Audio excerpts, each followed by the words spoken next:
주가 참 평안을 내게 주시리. 그 손 못자국만져라. 그 손 못자국만져라.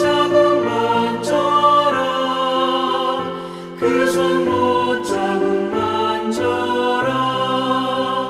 주가 널 지키며 인도하시리. 그 손 못자국만져라. 6월 20일 화요일 새벽입니다. 오늘도 기도하실 때 하나님께서 말씀 가운데 응답해 주시고 말씀으로 인도해 주시는 기도 시간 되기를 기원합니다. 오늘 같이 기도하실 말씀 로마서 11장 25절에서 36절 말씀입니다. 그 중에 31절입니다. 이와 같이 이 사람들이 순종하지 아니하니 이는 너희에게 베푸시는 긍휼로 이제 그들도 긍휼을 얻게 하려 하심이라. 로마서 9장부터 11장, 9, 10, 11장은 이방인의 구원에 대한 말씀이 등장하죠. 그런데 이방인의 구원에 국한된 말씀이 아니라 그 이방인의 구원 속에 들어있는 이스라엘의 구원에 대해서 동일하게 하시는 말씀입니다. 그래서 하나님께서 이방인이나 이스라엘을 구원하시는 데 있어서 얼마나 신실하고 긍휼을 베푸시는 분인지에 대한 하나님에 대한 말씀이기도 하죠. 이방인 구원은 이스라엘의 실패, 불순종으로 인해서 구원을 받게 되고, 또 이스라엘 구원이나 이방인의 구원 모두가 하나님의 계획 하에 이루어진다 하는 구원의 신비, 바울이 이것을 신비라고 하고 있지요. 그래서 이 신비를 너희가 알지 못하기를 원하지 않는다. 그러니까 이 신비를 알라 하는 것이죠. 그래서 이런 구원의 신비, 하나님의 구원에 대해서 어떻게 하나님이 우리를 인도해 가실까, 이런 내용이라 할 수 있겠습니다. 첫째는 구원에 있어서 하나님은 후회가 없는 부르심으로 우리를 구원하시죠. 하나님의 부르심, 후회가 없다. 29절에 하나님의 은사와 부르심에는 후회하심이 없느니라. 하나님의 부르심은 반드시 말씀대로 하나님의 계획과 뜻대로 이루어진다 하는 것이죠. 복음으로 하면 그들이 너희로 말미암아 원수된 자요, 택하심으로 하면 조상들로 말미암아 사랑을 입은 자라. 이렇게 좀 대조되긴 이방인과 이스라엘을 비교하고 대조되긴 말씀을 통해서 신비로운 구원의 원리를 설명하고 있습니다. 복음을 기준으로 이스라엘을 생각해 보면 복음을 받아들인 이방인과 달리 복음을 거절한 이스라엘이었습니다. 그러니 복음 면에서는 그들은 하나님과 원수된 자죠. 복음을 배척한 사람입니다. 복음을 대적함으로 결국은 하나님을 대적한 자, 복음을 거절하는 상황, 그런 경우에는 구원과 거리가 멀지요. 그런데 그렇다면 그것이 이스라엘의 마지막인가? 그렇지 않습니다. 이스라엘에게는 아직 택하심이 있습니다. 하나님의 부르심이 있지 않습니까? 하나님의 약속이 있습니다. 조상들로 하여금 주신 하나님의 약속과 부르심과 택하심 때문에 그들은 다시 현재 대적자여 불순종하는 자일지라도 하나님이 부르시고 택하시고 이런 또 약속에는 후회하심이 없이 그 부르심과 택하심 약속은 결코 취소되지 않고 반드시 하나님의 뜻대로 이루어질 것이라. 이런 하나님은 구원에 있어서 틀림없이 약속을 지키고 신실하신 하나님이시죠. 이런 은혜 때문에 우리가 구원을 누리고 약속의 자녀로 살고 하나님 나라의 상속자로 살게 되는 것입니다.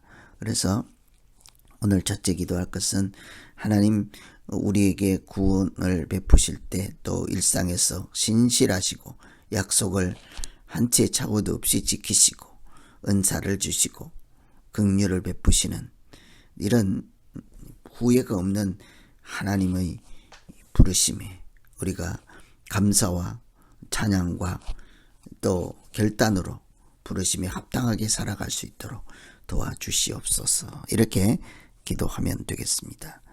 이처럼 하나님의 부르심, 반드시 부르심에 합당한 자로 살게 하시는 역사가 나타났죠. 그런 것 때문에 구원이 이루어지는 것입니다. 두 번째는 구원이라고 하는 것은 하나님의 긍휼, 사랑의 결과인 것입니다. 모든 사람에게 긍휼을 베풀려 하심이로다.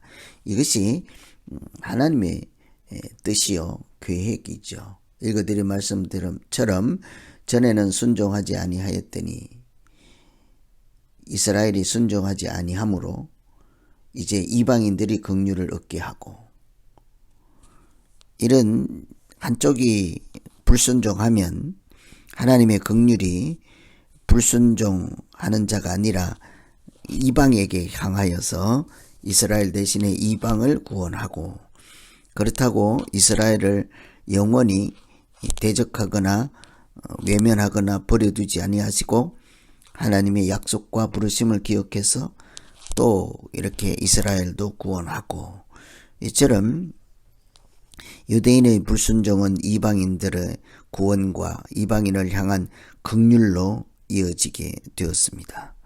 이런 것처럼 하나님은 유대인과 이방인 모두에게 긍휼을 베푸시고 모두를 구원하시는 그런 은총의 하나님이시죠. 이런 것이 참 신비롭고 하나님의 계획 가운데 이루어진다. 그런데 그런 신비와 하나님의 계획 근본은 하나님의 사랑이라는 것이죠. 모든 사람을 생각하시는 하나님의 긍휼하심.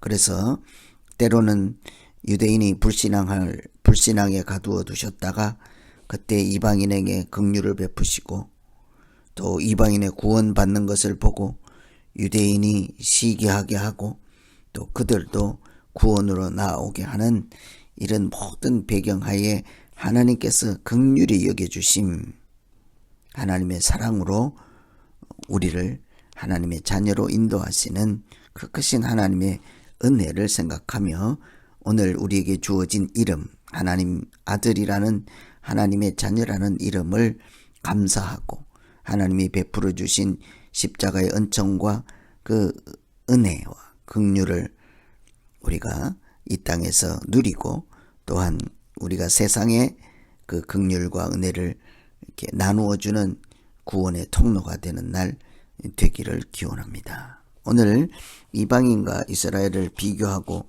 이렇게 대조하며 이렇게 서로 원수된 자에게 하나님과 원수되었을 경우 반대쪽이 구원과 은혜를 입게 하고, 또 그런 구원과 은혜를 입는 것을 보고 또 다른 반대쪽이 하나님께로 나아오게 하시는 신비로운 하나님의 역사와, 또 이런 역사 속에 숨어있는 하나님의 사랑과 하나님이 한번 하신 약속은 반드시 지키시는 후회하심이 없는 부르심을 생각하며 우리에게 주어진 하나님의 사랑과 구원을 감사와 찬양으로 함께 기도하시면 되겠습니다. 기도하겠습니다. 하나님 아버지, 우리를 구원받을 수 있도록 긍휼을 베풀어 주시고 인내하시고 신실하시고, 또 우리가 연약할 때 죄인을 살리시고 죄인이 구원받는 것을 보고 멀쩡한 사람들도 하나님을 찬양할 수 있도록 그런 구원의 신비 가운데 하나님의 사랑과 은혜가 숨어 있음을 배우게 하시고 깨닫게 하여서 우리에게 주어진 이 자랑스러운 거룩한 이름, 하나님의 자녀라는 이름을 소중히 여기며 오늘 또 믿음 안에 살아가는 우리 모두 되게 하여 주시옵소서. 우리를 위해서 후회하심이 없는 부르심이 주셨사오니 그런 택하심과 부르심 결과로 우리가 오늘 여기 이 자리에 있음을 기억하며 하나님께서 베풀어 주신 사랑과 은혜를 세상에 나누어 주며 구원의 통로요 은혜의 통로요 긍휼의 통로가 되어가는 우리 모두 되게 하여 주시옵소서. 예수님 이름으로 기도합니다.